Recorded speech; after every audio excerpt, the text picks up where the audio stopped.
कर्तव्य और सत्यता पाठ के लेखक है डॉक्टर श्याम सुंदर दास। पाठ का सारांश। मनुष्य के जीवन में कर्तव्य एक महत्वपूर्ण चीज़ है जिसे करने से ही उसका जीवन क्रियाशील और उसका गौरव बढ़ता है। और हम यदि अपना कर्तव्य ना करते तो सब की दृष्टि में गिरते हैं और अपने बुरे चरित्र से नीचे बनते हैं। कर्तव्य पहले घर में ही से शुरू होता है। घर से लड़कों का कर्तव्य अपने माता पिता तथा माता पिता का कर्तव्य अपने लड़कों की ओर बनता है। तो इसके अलावा पति पत्नी स्वामी सेवक और स्त्री पुरुष के परस्पर कई कर्तव्य है। घर के बाहर भी मित्रों पड़ोसियों और प्रजाओं के परस्पर कर्तव्य रहते हैं। इस तरह मनुष्य का जीवन कर्तव्य से भरा है। इसलिए हमें न्याय के पथ पर चलकर अपना कर्तव्य करना योग्य है। हमारे मन में एक ऐसी शक्ति है जो हमें बुरे कामों को करने से रोककर अच्छे काम करने के लिए प्रेरणा देती है। हमें बुरे काम करते समय अपने पर ही लज्जा और मन में दुख भी होता है। जब हम चोरी करते हैं तब हमारी आत्मा हमें कोसने लगती है। इसलिए हमारा यह धर्म है कि हमारे आत्मा जो कहती है उसके अनुसार काम करना है। हमारा जीवन हमेशा कई कार्यों में व्यस्त रहता है। हमें सदा काम करने में ही समय बीत जाता है। इसलिए हमें याद रखना है कि हम हमेशा धर्म के अनुसार काम करें और उसके लिए हमारे प्राण ही क्यों ना चली जाए। हमारे मन की चंचलता, उद्देश्य की अस्थिरता और मन की निर्भरता आदि से धर्म पालन करने के मार्ग में बाधा पड़ती है। मनुष्य को स्वार्थहीन बनकर काम करना चाहिए। जो लोग स्वार्थी होकर अपना कर्तव्य ठीक तरह से नहीं करते वे संसार में लज्जित होते हैं और सब लोग को उन्हें घृणा की दृष्टि से देखते हैं। कर्तव्य पालन से और सत्यता से बड़ा गौरव या गहरा संबंध है।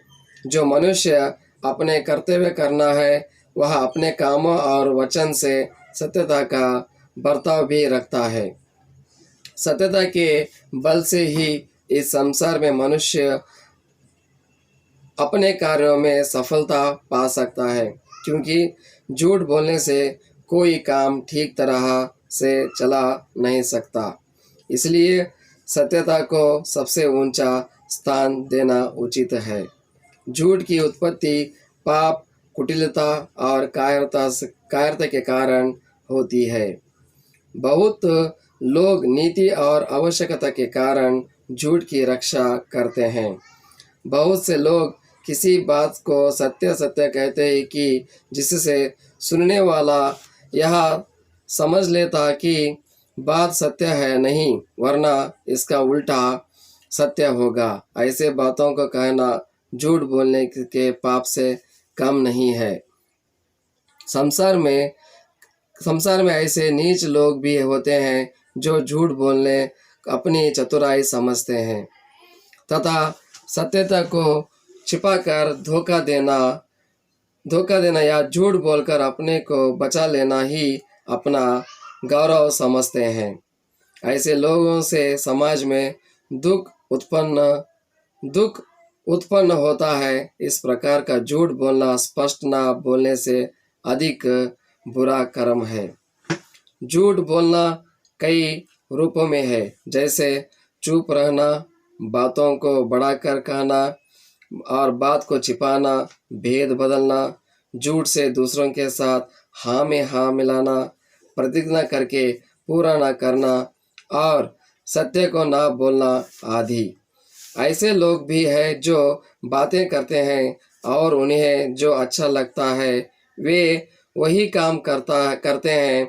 इनके मन में लोगों को मूर्ख बनाने का गौरव रहता है, पर सच में वे अपने को ही मूर्ख बनाते हैं और अंत में भेद खुलने पर लोग उनसे घृणा करते हैं और उनसे बात करना भी अपना अपमान समझते हैं। कुछ लोग ऐसे होते हैं जिनमें कोई गुण ना होकर भी गुणवान बनना चाहते हैं। जैसे यदि कोई मनुष्य कविता करना नहीं जानता हो पर वह कविता करने वाले जैसा ढोंग बनाता है, परंतु जो मनुष्य सत्य बोलता है वह आडंबर से दूर रहता है और उसे इसी की खुशी रहती है कि वह सत्यता से कर्तव्य पालन करता है। हमारा यहाँ धर्म है कि सत्य बोलना सबसे श्रेष्ठ समझना और कभी झूठ ना बोलना चाहे उससे कितना नष्ट क्यों ना हो जाए। सत्य बोलने से समाज में हमारा सम्मान होगा और आनंदपूर्वक जी सकते हैं। यदि हम सदा सत्य बोलना अपना धर्म मानेंगे तो हमारे कर्तव्य पालन भी सरल होगा और हम सुख से जीवन जी सकते हैं। ये कर्तव्य और सत्यता पाठ का हिंदी सारांश था विद्यार्थियों। अब हम आपके सामने यह पाठ का एक ಕರ್ತವ್ಯ और ಸತ್ಯತಾ ಕರ್ತವ್ಯ ಮತ್ತು ಸತ್ಯತೆ ಇದರ ಕನ್ನಡ ಸಾರಾಂಶ. ಮನುಷ್ಯನ ಜೀವನದಲ್ಲಿ ಕರ್ತವ್ಯ ಒಂದು ಮಹತ್ವಪೂರ್ಣ ವಸ್ತುವಾಗಿದೆ. ಇದರಿಂದ ಮನುಷ್ಯನ ಜೀವನ ಕ್ರಿಯಾಶೀಲವಾಗುತ್ತದೆ ಹಾಗೂ ಆತನ ಗೌರವ ಪ್ರತಿಷ್ಠೆ ಹೆಚ್ಚುತ್ತದೆ. ನಾವು ನಮ್ಮ ಕರ್ತವ್ಯವನ್ನು ಮಾಡದಿದ್ದರೆ ಎಲ್ಲರ ದೃಷ್ಟಿಯಲ್ಲಿ ಕೀಳಾಗುತ್ತೇವೆ ಮತ್ತು ನಮ್ಮ ಕೆಟ್ಟ ಚರಿತ್ರೆಯಿಂದ ನೀಚರಾಗುತ್ತೇವೆ.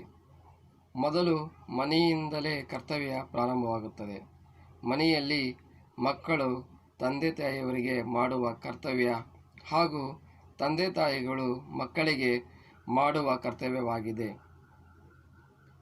ಇದಲ್ಲದೆ ಪತಿ ಪತ್ನಿ ಸ್ವಾಮಿ ಸೇವಕ ಮತ್ತು ಸ್ತ್ರೀ ಪುರುಷರ ಮಧ್ಯೆ ಮಾಡಬೇಕಾದ ಎಷ್ಟೋ ಕರ್ತವ್ಯಗಳಿರ್ತವೆ. ಮನೆಯ ಹೊರಗೂ ಸಹ ಮಿತ್ರರು ನೆರೆಹೊರೆಯವರಿಗೆ ಪರಸ್ಪರ ಕರ್ತವ್ಯಗಳಿರ್ತವೆ. ಆದುದರಿಂದ ನಾವು ನ್ಯಾಯ ಮಾರ್ಗದಲ್ಲಿ ನಡೆದು ನಮ್ಮ ಕರ್ತವ್ಯಗಳನ್ನು ಮಾಡುವುದು ಯೋಗ್ಯವಾಗಿದೆ.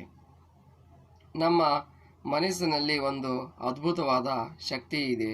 ಅದು ನಮಗೆ ಕೆಟ್ಟ ಕೆಲಸಗಳನ್ನು ಮಾಡುವುದನ್ನು ತಡೆದು ಒಳ್ಳೆಯ ಕಾರ್ಯಗಳನ್ನು ಮಾಡಲು ಪ್ರೇರಣೆ ನೀಡುತ್ತದೆ. ಕೆಟ್ಟ ಕೆಲಸಗಳನ್ನು ಮಾಡುವಾಗ ನಮಗೆ ನಮ್ಮ ಮೇಲೆಯೇ ನಾಚಿಕೆ ಮತ್ತು ಮನದಲ್ಲಿ ವೇದನೆಯ ಅನುಭವವಾಗುತ್ತದೆ. ನಾವು ಕಳ್ಳತನ ಮಾಡಿದಾಗ ನಮ್ಮ ಆತ್ಮ ನಮ್ಮನ್ನು ಹೀಯಾಳಿಸುತ್ತದೆ. ಆದುದರಿಂದ ನಮ್ಮ ಆತ್ಮವು ಹೇಳಿದಂತೆ ಕೆಲಸ ಮಾಡುವುದು ನಮ್ಮ ಧರ್ಮವಾಗಿದೆ. ನಮ್ಮ ಜೀವನ ಎಷ್ಟೋ ಕೆಲಸಗಳಲ್ಲಿ ನಿರತವಾಗಿರುತ್ತದೆ. ಕೆಲಸಗಳನ್ನು ಮಾಡುತ್ತಲೇ ನಮ್ಮ ಸಮಯ ಕಳೆದು ಹೋಗಿರುತ್ತದೆ. ನಾವು ಯಾವಾಗಲೂ ಕಾರ್ಯಗಳಲ್ಲಿ ಮಗ್ನರಾಗಿರುತ್ತೇವೆ. ಆದುದರಿಂದ ನಾವು ಯಾವಾಗಲೂ ಧರ್ಮಕ್ಕೆ ಅನುಗುಣವಾಗಿ ಕೆಲಸಗಳನ್ನು ಮಾಡಬೇಕು. ಧರ್ಮಕ್ಕಾಗಿ ನಮ್ಮ ಪ್ರಾಣವನ್ನು ತ್ಯಾಗ ಮಾಡಿದರೂ ಚಿಂತೆಯಿಲ್ಲ. ನಾವು ಸದಾ ಧರ್ಮಕ್ಕೆ ತಕ್ಕಂತೆ ಕೆಲಸಗಳನ್ನು ಮಾಡಬೇಕು. ನಮ್ಮ ಮನದ ಚಂಚಲತೆ, ಉದ್ದೇಶಗಳಲ್ಲಿ ಸ್ಥಿರತೆ ಇಲ್ಲದಿರುವುದು ಹಾಗೂ ಮನದ ನಿರ್ಬಲತೆ ಮುಂತಾದವುಗಳ ಧರ್ಮ ಪಾಲನೆ ಮಾಡುವ ಮಾರ್ಗದಲ್ಲಿ ಅಡ್ಡಿಯುಂಟು ಮಾಡುತ್ತವೆ. ಮನುಷ್ಯನು ಸ್ವಾರ್ಥಹೀನನಾಗಿ ಕಾರ್ಯಗಳನ್ನು ಮಾಡಬೇಕು. ಯಾರು ಸ್ವಾರ್ಥಿಗಳಾಗಿ ತಮ್ಮ ಕರ್ತವ್ಯಗಳನ್ನು ಸರಿಯಾಗಿ ಮಾಡುವುದಿಲ್ಲವೋ ಅವರು ಸಂಸಾರದಲ್ಲಿ ಲಜ್ಜಿತರಾಗಬೇಕಾಗುವುದು ಹಾಗೂ ಎಲ್ಲರೂ ಅವರನ್ನು ತಿರಸ್ಕಾರದಿಂದ ನೋಡುತ್ತಾರೆ. ಕರ್ತವ್ಯ ಪಾಲನೆ ಮತ್ತು ಸತ್ಯತೆಯ ನಡುವೆ ಅತ್ಯಂತ ಆಳವಾದ ಸಂಬಂಧವಿದೆ. ಯಾವ ಮನುಷ್ಯನು ತನ್ನ ಕರ್ತವ್ಯವನ್ನು ಮಾಡುವನೋ ಆತನು ತನ್ನ ಕೆಲಸ ಮತ್ತು ವಚನದಲ್ಲಿ ಸತತೆಯ ಆಚರಣೆಯನ್ನು ಮಾಡುತ್ತಾನೆ. ಸತತೆಯ ಬಲದಿಂದಲೇ ಈ ಸಂಸಾರದಲ್ಲಿ ಮನುಷ್ಯನು ತನ್ನ ಕೆಲಸಗಳಲ್ಲಿ ಸಫಲತೆಯನ್ನು ಪಡೆಯಲು ಸಾಧ್ಯವಾಗಿದೆ. ಏಕೆಂದರೆ ಸುಳ್ಳು ಹೇಳಿದರೆ ಯಾವ ಕೆಲಸವೂ ಸರಿಯಾದ ರೀತಿಯಲ್ಲಿ ನಡೆಯುವುದಿಲ್ಲ. ಆದುದರಿಂದ ಸತತೆಗೆ ಎಲ್ಲಕ್ಕಿಂತ ಶ್ರೇಷ್ಠವಾದ ಸ್ಥಾನವನ್ನು ನೀಡುವುದು ಯೋಗ್ಯವಾಗಿದೆ. ಸುಳ್ಳಿನ ಉತ್ಪತ್ತಿಯು ಪಾಪ, ಕುಟಿಲತೆ ಮತ್ತು ಹೇಡಿತನಕ್ಕೆ ಕಾರಣವಾಗಿದೆ. ಬಹಳ ಜನರು ನೀತಿ ಮತ್ತು ಅವಶ್ಯಕತೆಗಳಿಗೆ ಕಾರಣದಿಂದ ಸುಳ್ಳಿನ ರಕ್ಷಣೆಯನ್ನು ಮಾಡುತ್ತಾರೆ. ಇನ್ನು ಬಹಳ ಜನರು ಯಾವುದೇ ಮಾತನ್ನು ಸತ್ಯವೆಂದು ಸಾರಿ ಹೇಳುತ್ತಾರೆ.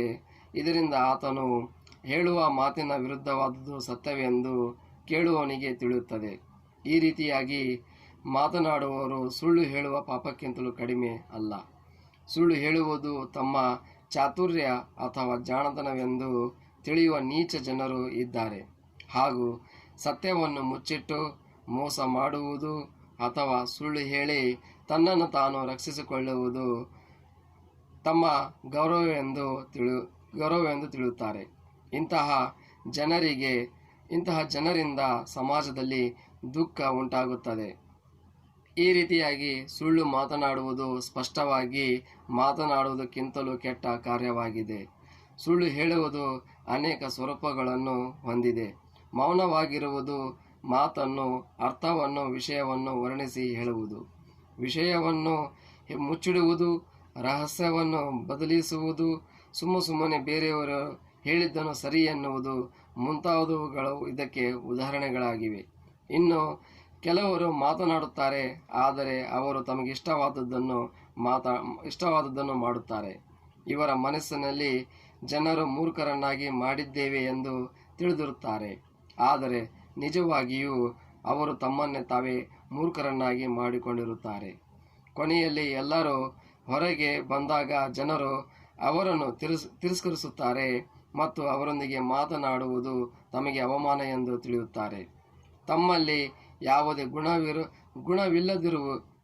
ಗುಣವಿಲ್ಲದಿದ್ದರೂ ಕೆಲವು ಜನರು ಗುಣವಂತರಾಗಿ ಬಯಸುತ್ತಾರೆ. ಒಬ್ಬ ಮನುಷ್ಯನಿಗೆ ಕವಿತೆ ರಚಿಸಲು ಬರದಿದ್ದರೂ ಕವಿತೆ ಬರೆಯುವವರಂತೆ ನಟಿಸುತ್ತಾನೆ. ಆದರೆ ಸತ್ಯವನ್ನು ಮಾತನಾಡುವವನು ಆಡಂಬರ ಹಾಗೂ ನಟನೆಯಿಂದ ದೂರವಿರುತ್ತಾನೆ. ಹಾಗೂ ಆತನಿಗೆ ಆಡಂಬರ ಅಥವಾ ತೋರಿಕೆಯು ಇಷ್ಟವಾಗುವುದಿಲ್ಲ. ತಾನು ಸತ್ಯತೆಯಿಂದ ಕರ್ತವ್ಯ ಪಾಲನೆ ಮಾಡಿದ್ದಾನೆಂಬ ಆತ್ಮ ಸಂತೋಷ ಆತನಿಗಿರುತ್ತದೆ. ಸತ್ಯವನ್ನು ಮಾತನಾಡುವುದು ಶ್ರೇಷ್ಠವೆಂದು ತಿಳಿಯುವುದು ಮತ್ತು ಎಂದಿಗೂ ಸುಳ್ಳು ಹೇಳದಿರುವುದು ನಮ್ಮ ಧರ್ಮವಾಗಿದೆ. ಇದರಿಂದ ಎಷ್ಟೇ ಕಷ್ಟವಾಗಲಿ ಈ ಧರ್ಮವನ್ನು ಪಾಲಿಸಬೇಕು.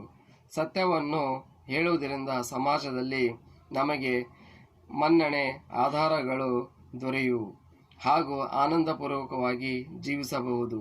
ಯಾವಾಗಲೂ ಸತ್ಯವನ್ನು ಮಾತನಾಡುವುದು ನಾವು ನಮ್ಮ ಧರ್ಮ ಎಂದು ತಿಳಿದರೆ ನಮ್ಮ ಕರ್ತವ್ಯ ಪಾಲನೆ ಸರಳವಾಗುವುದು ಮತ್ತು ಸುಖವಾಗಿ ಜೀವನ ಸಾಗಿಸಬಹುದೆಂದು ಈ ಒಂದು ಸತ್ಯ ಮತ್ತು ಕರ್ತವ್ಯ ಪಾಠದಿಂದ ನಾವು ತಿಳಿಯುತ್ತೇವೆ.